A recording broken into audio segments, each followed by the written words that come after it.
tugerageze kuvuga mu bubangutsi. We'll be very brief.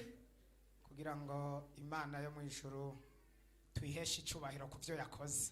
So that we give glory to God in heaven. Tugerageze. Will you do it? Kushinga intahe. We will give testimonies. Birimwe inzira zibiri. In two ways. Icyambere binezereza Imana. Number one, it pleases God. Kuko yibuka icyo wakoze. Because he remembers what you've done. Kukibona ko hari ikintu wakoze bikayihesha Imana. He will show that you've done something. Kandi kuvuga byubaka abantu benshi. And to give a testimony, it also help others. Ari abantu baba bacitse intege. Sometimes the people are weak. Ariko ico gihe but as you give a testimony, baca basubizwamo inkomezi. Then the people will be re-energized. Bumvise icyo Imana yakoze. They will be strengthened after hearing what God has done. Baca babona ko nabejo izobagirira neza. They will see that God will do something for them next. Intahe rero ni ikintu ciza cyane gose. A testimony is a very good thing. Kiri mu bintu binezera Imana kuruta. It's one of the things that pleases God. Imana ikoze ikintu ku buzima bwawe. Whenever God does something for you, nawe ukakibwira abandi. And then you tell it to others. Binezereza Imana bituma ikora n'ingoga n'ikindi. It pleases God in such a way that we also do something next. Reka duhere kuri uyu rero tubwire icyo Imana yakoze. We'll start from this one. Yesu ashimwe kandi. Jewe naje mva ruguru naje ngwaye cyane. Mu minsi heze naraje ngaha kwivuza kwa Yesu. Hanyuma Yesu arangirira ubuntu naje ngwaye ibere cyane. Iryo bere yaravyimba rikazamwe mwimbugita. Imbugita zigasongeka zicumita cyane. Imisumari kwamengiri hariyo ni misumari. Agaca hazayo n'ibintu bivyimba ngo ndarikoreko nkumva umengo nibihutera ibikikuje iryo bere. Hanyuma ngeze kuza ngaha umwongere turavugana baragenda baransengera nukuri narabonye ukuboko kw'Imana. Natashe nabonye ukuboko kw'Imana yampezagiye. Mu nyuma je nari mfise tension kandi namize imiti imyaka 7. Iyo miti naguma ndayimira ku munsi mu gitondo no ku mugoroba kandi nari narageze kure cyane. Ariko rero Yesu yarangiriye ubuntu ngeze kuja ndasenga ngaha arangirira ubuntu iyo tension yarakize guhera kuva mu kwezi k'8 yarakize iyo miti sindasubira kuyimira. Ukomera mashi umwami wacu Yesu Kristo. Rero siko gusa Yesu yankoreye yabandanije ankorera. Nabandanije nja gusenga ngaha kubera ndahafise umuryango ndaza kuramutsa. Rero mu nyuma ubu yaho nziye naho nyene naje bise ibintu bimereye nabi cyane mu mutwe. Byarakekagura izosi ariko gushika uyu munsi iryo zosi ubu uyenda ryundamika nkarigorora. Rero Yesu yarangiriye ubuntu naho nyene jitaha byajanye n'amaguru nashitse ngaha amaguru andya cyane. Ivyo byo mu mutwe byari kumwe n'amaguru. Ayo maguru rero birandya cyane batanguye kunsengera. Nkagira nti noneho bigire byanke na gose ahubwo byagire bikunde. Ayo maguru yahavuye acana vyimba biriko birandya mugabo gushika uyu munsi amaguru yaravyimbutse ubu ndamahoro n'ukuri Yesu ashimwe. Amen. Uyu muntu wewe yaramaze kuyironkera aho yivuza kwa Yesu. Akira kugwara gusa acamenya haca yigendera kwa Yesu. Umutima imyaka 7 agwaye umutima. Imana ikaba yaramukijije. Akaba yaragwaye n'ibindi mwavyumvise ibere n'amaguru incuro zosaza abakiza. Dukomera amashi umwami Yesu. Yesu ashimwe. Yesu ashimwe. Nanje mpagaze ngaha imbere yanyu iba ijya mbere zangaha runo rushengero. Ama rero je naragize isanganya kuwa gatatu n'imodoka. Hari Igitega nayenjanye bakiriye hano yitwa Kirato ama mfungira umugore yarafise inda mu kaburimbi.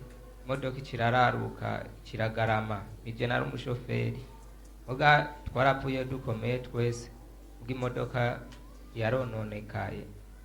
Ama nico no musi nariko ndumviriza radio mu gatondo canumva hano bavuga ku radio ti hari hano basenga imitwaro bakayitura candahamenya na cenje uno musi nyene kugira ngo bansengere yari rigize gatatu imodoka nyene batugonga nkuko mva nkomeye.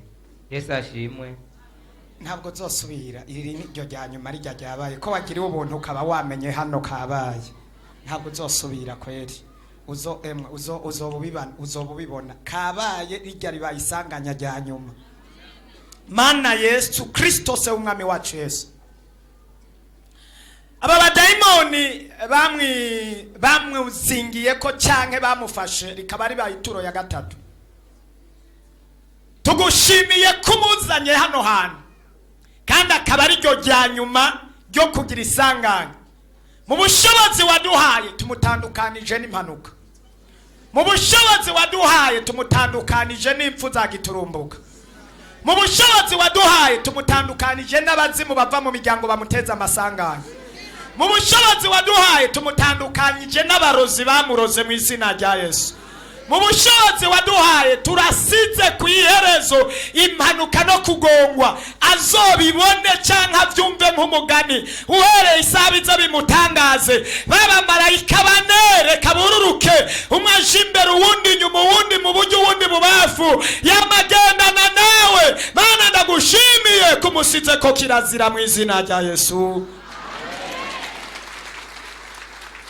Wigendere wicarire hamwe ushishikare kuzuraza uzobona ubwiza bw'Imana. Yesu ashimwe. Amen. Nk'uko umwungere wacu yari kwarabivuga mu kiganiro gusenga guhindura ibintu raye mbonye ubwiza bw'Imana namwebwe n'ibyo mwibonera.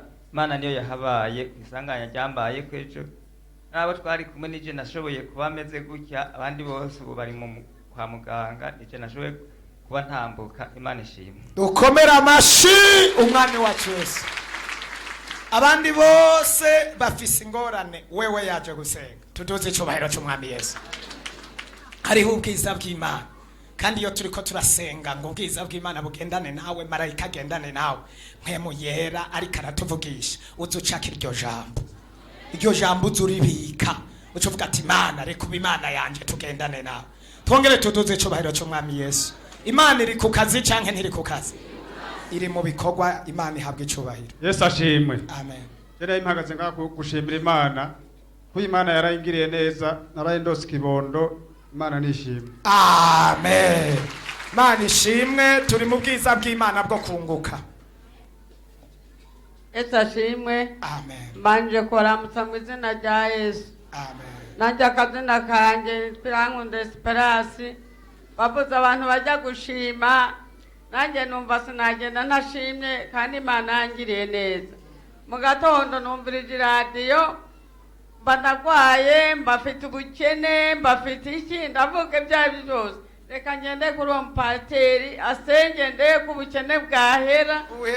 Baranyibye barantotora baranyiba baranyiba byose barabitwara mugabo Imana yangiriye neza bakambwira ngo none ngibyo birato byaheze ngo urabijyana gusenga. Ntigewe ndagenda gusenga imbere y'Imana nitwirankunde Esperance. None rero Imana yangiriye neza naragwaye ukuguru ndakugwara amezi 7 barambaga amezi 7 ndi muri hospitali ndi muri hara mu Gisoda barambaga amezi 7 ndagwara ndaremba ngenda nicaye nkavuga none ga Mana jewe ko ngenda nicaye Mana nzongera guhaguruka ndongera gukambakamba basi nanjye mpaguruke. Ndagenda nicaye kugenda nicaye bivaho ndahaguruka ngira dede kugira dede bivaho ndagendera ku kibando bivaho bugezeho ndavuga Mana nzagukorera je nari imborerwa mu inzoga nzareka kunywa inzoga ngukurikire. None Mana nukure kuguguru kwanje murabona uko kumeze barambaze ndagwara hariya mu Gisoda ndagwara muri hospitali militeri barambaga nukuri ndashima urashimiye Imana nukuri kose. Haleluya. Nzayikorera aho hose nzayikora gushika gupfa kwawe. Uzoyikorera gushika gupfa. Imana ihabwe icyubahiro. Amen. Afsinaye nziza cyane nyoko. kuguru kwari kwaraheze kabisa. Imana irahara azoyikorera nyokuru kabisa. N'inzoga yaciye aziheba kugira ngo akorere Imana. Hallelujah. Yesu ashimwe. Amen. Yesu ashimwe cyane. Amen. Uyu munsi ndanezerewe cyane. Nukuri Imana imbabarire naratevye gushinga intahe. Nari mfise ubumuga bwo mwibanga. Ndaza hari mu kwezi k'umunani mu mwaka uheze. Ndaza ndabibwira mwungere aransengera ambwira ngo ntavyo uzongera kubona. Kugeza izi saha ndakomeye meze neza. Ndashimiye kandi na Pasiteri Adere. Nari mfise ikibazo cyo mu nda nararibwa cyane. Funguye saa sita narabyimba noneho shikira ifungwa sinafungura. Naca numva ndiko ndaribwa nkumva nuzuye inda nazirya naho ikaba imisonga. Naragiye kwivuza ku badokiteri tubona n'abadokiteri bashika 3 barampima na estoma barabura ikintu na kimwe ngwaye. Hama canza hano bakomeza bansengera ubu meze neza ndashima. Kandi yindi ntahigira 3 ndashima Imana yindwi narapakururiwe habwa icubahiro. Kandi pastor nukuri mwarakoze kutwita abanyeshuri mwaradusengeye. Hasigaye ko nkora exit bisigaye byarikoze mwarakoze. Kizogenda neza na exit uzoyitora mu izina rya Yesu. Kandi wanapakururiwe dukomera amashyi umwami Yesu. Hallelujah. Yesu ashimwe. Amen. Nani ndashinga intahe ku majambo abongera bacu batatu kwa Mungu heze. Bukeye bwaho narose telefone imbwira yuko umwana inyuma muravyumva tuzishuye. Ndashima Imana ku majambo abakozi b'Imana batatu kwa Mungu heze.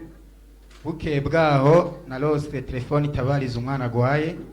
Bavuga bati yahereye saa 6 z'ijoro rira gushika ku mugoroba ntiyonka akintu na kimwe yakora ntibicara kandi ntibaryama. None mwamujanye ku bitaro ati nta kimenyetso na kimwe twobwira muganga tubona afise. Avuga ati nimuhagare mu kwizera nanje ngira nsenge hari ikintu Imana igira ikore kandi ntimukanya nasinzira aruhuke. Mije kumusengera umwana aca asinzira uraca ushika n'ubu arakomeye n'umuzima. Musabire ku Mana. Dukomera amashi umwami wacu Yesu Kristo ku Imana yakijije umwana. Amen. Yesu ashimwe. Amen. Yesu ashimwe kandi. Ego nani ndashima Imana kuko je nacice ngaye haraheze igihe cyari gito ngiye nari ngwaye estoma nari ngwaye umutima ariko ivyo ubu narakize nkashi. Warakize.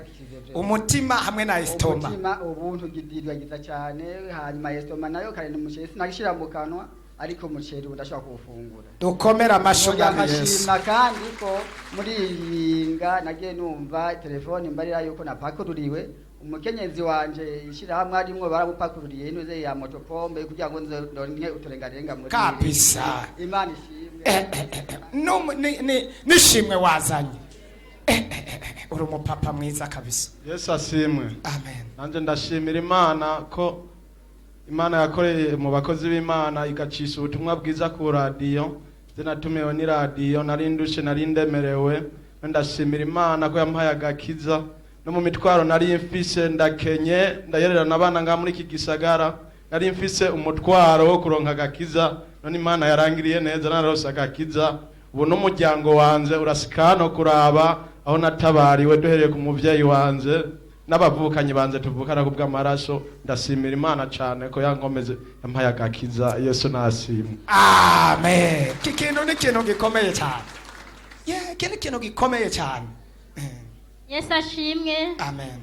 Ndashimira Imana yangejeje ngaha hari mu mwaka uheze naje ngwaye gose numva umugongo gose mbabara naje nambaye amarori narahagaritse n'umugongo waragiye hama narose indoto iyo ndoto ishikana ngaha uko nabirose niko nabisanze narose mbona ngiye ahantu basengera hari intebe za plastike nziza kandi muvuga butumwa avuga agenda nkajewe yego uko nabirose niko nabisanze kuko je nahora ndi mu gatolika mu nyuma ndavayo nyene navuga ati Imana yangiriye neza irampa agakiza mu nyuma ndavuga ati je nzoguma nsengera ngaha hanyuma ndaguma senga nzayinza ndongindi ndoto imbwira yuko ariho nzogirira mariage kabisa hama uzi ko ari ibyo mu nyuma maze kuronka iyo ndoto ndavuga nti jewe sindabyizera cyane kuko iyo ndoto sindayibona kuko simbona umuhungu. Erega umuhungu arahari, aba bahungu bose yewe mwabahungu mukanure neza nukuri ko abahungu mukanure neza. Mu nyuma rero n'Imana yandotorera umuhungu mbona nyene iramumpaye. Ubu nsa waramubonye? Yego naramubonye. Ndakuraye. Nishaka cyangwa cyane.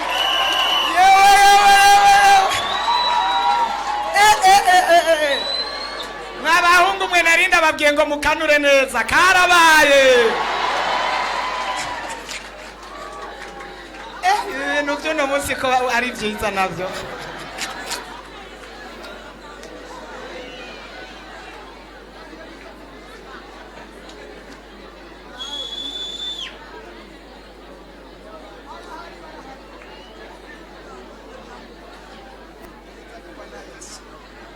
Etsagirwa na Yesu no kuri kose. Uzi ko abandi bakobwa bavuga gutyo ubaye wa mbere we uri sawa. Haleluya.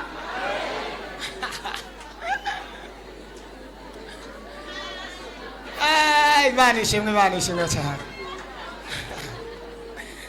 Sawa mwabakobwa mutse musenga mwerekwa murota aha abahungu banyu bari.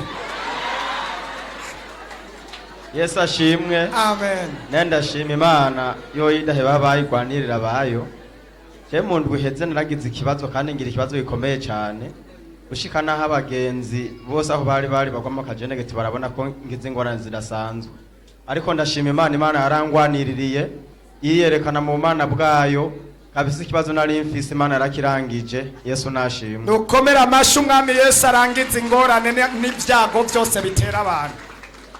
Yesu ashimwe. Amen. Yesu ashimwe kandi ntamwe gushimira Imana yo yampaye kuza gusengera ngaha.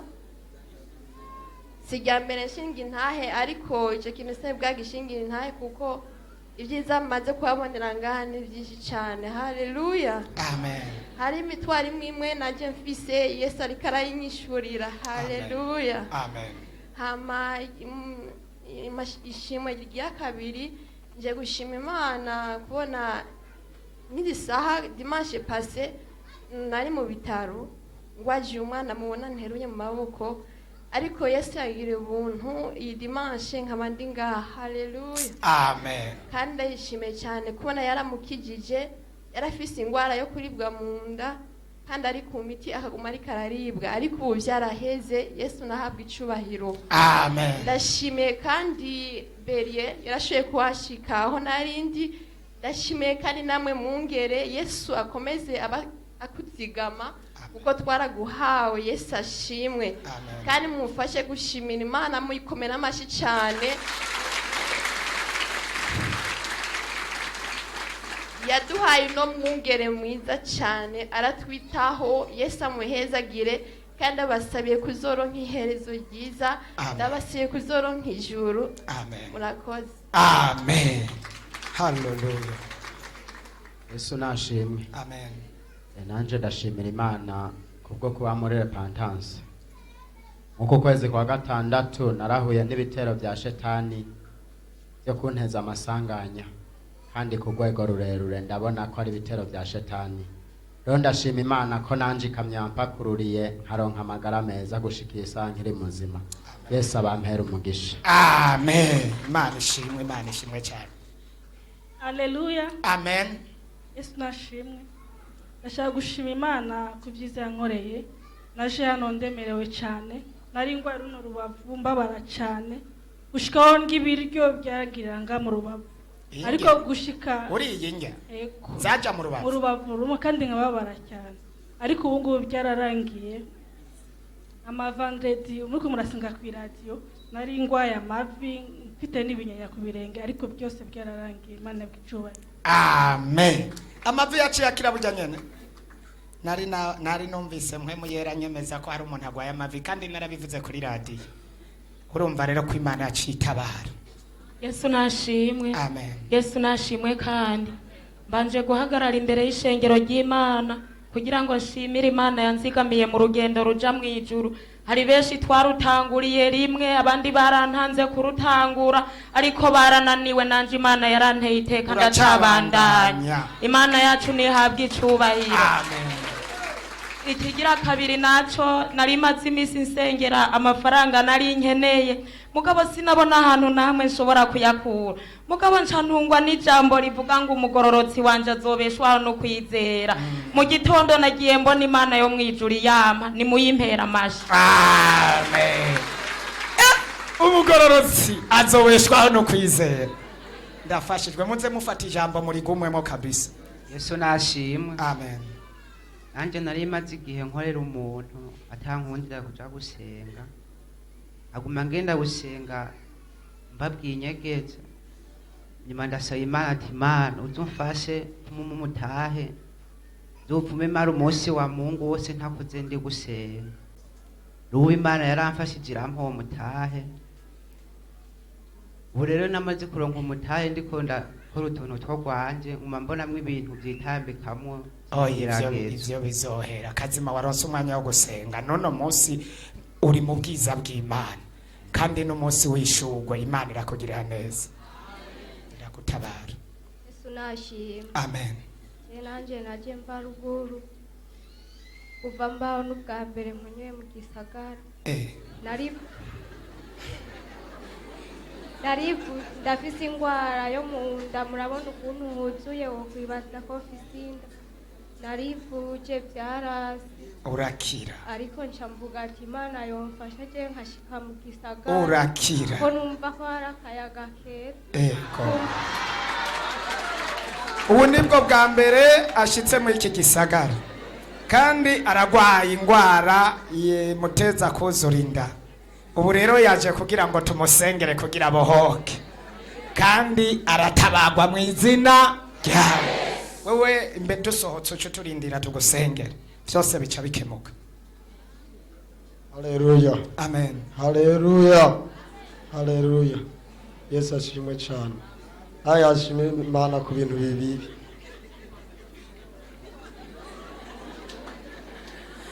Ugomba ushimira Imana ku bintu bingahe? Bibiri. Cyambere kuwa gatandatu umwana yaragwaye aremvye. Ukuvuga kuwa gatandatu umwana twamujaye kwa muganga ingwara barayibura, ndamubwira ati nindire cyo tuzogenda ku rushengero tuzovayo akize.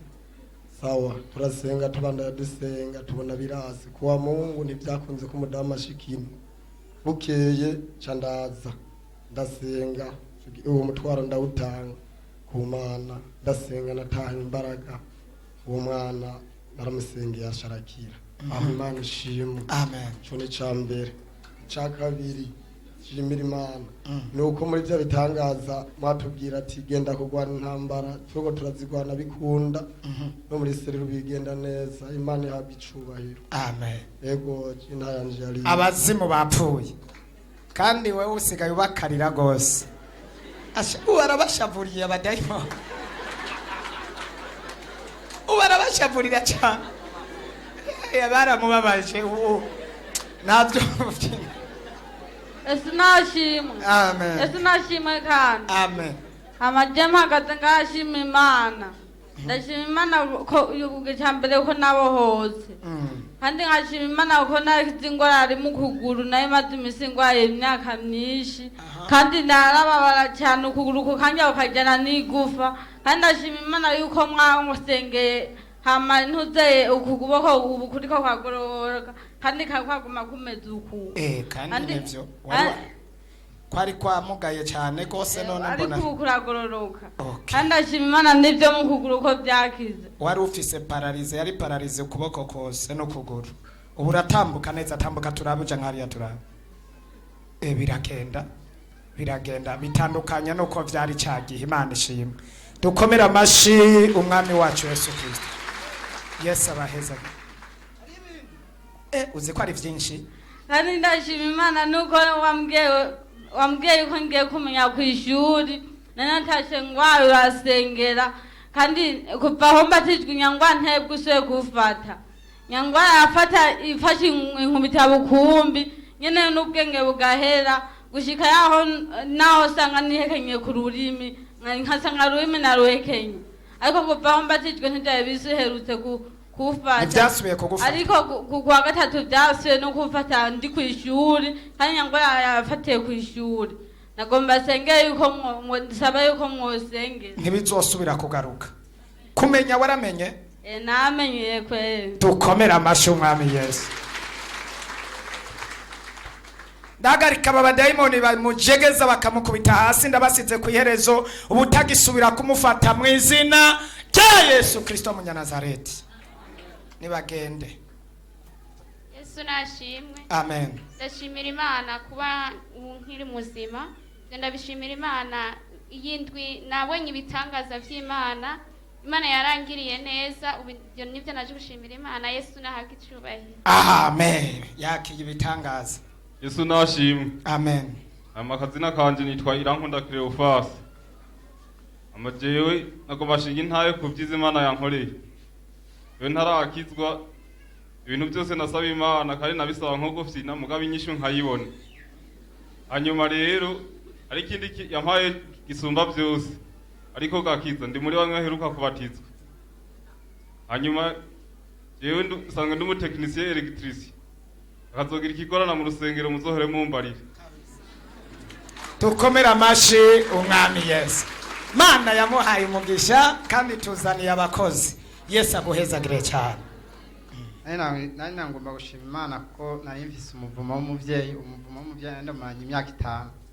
Warashwanye dupfuye inka nyene inka yiwanje arayishora nsanga yayishoye sanze yayishoye renda mufatana acaramvuma cyanibaza ngo ni ibintu bisanzwe genda gukora ahantu hose banyirukana genda ahantu hose banyirukana genda ahantu hose banyirukana nenda shima Imana rero Imana yarangereye mu ndamusaba ikigongo yangiye ikigongo bantu nkora ndahakoza amezi 2 Yesu ashimwe. Amen. Amashi ku mwami wacu Yesu A Kristo. big applause to our Lord Jesus Christ. Imana yakoze. God has done many things. Kubitangaza byinshi. For many miracles has performed. That has been performing. Abagwayi barakize. People who were sick, he healed them. N'abari bafise ingorane zitandukanye zaheze. And those who had various problems, now they are well. Tugomba rero tubandanye ijambo ry'Imana. We will continue the word of God. Kandi ndazi ko uyu mwanya tuza gufata umwanya wo gusenga. And I know that there will be a time for prayer. Twagomba dusubire kuba muri bwa bwiza bw'ishugwe. We want again to be back to the beauty of a flower. Igihe Imana yampa ijambo ishugwe. When God gave me the word flower, nariko ndasenga sengera ishengero. I was praying for the church. Inyuma y'imisi miremire yari iheze. After many days, ndi mu masengesho. I was praying. Ninginga Imana ngo igire ico yokora ku ishengero. I was entreating God to do something for the church. Mu buryo bwo guhezagira ishengero ryayo. In terms of blessings. Kuko nama mfise umubabaro mwinshi. Because I always suffer. W'abantu bama bariko bararira imisi yose. Because of people who are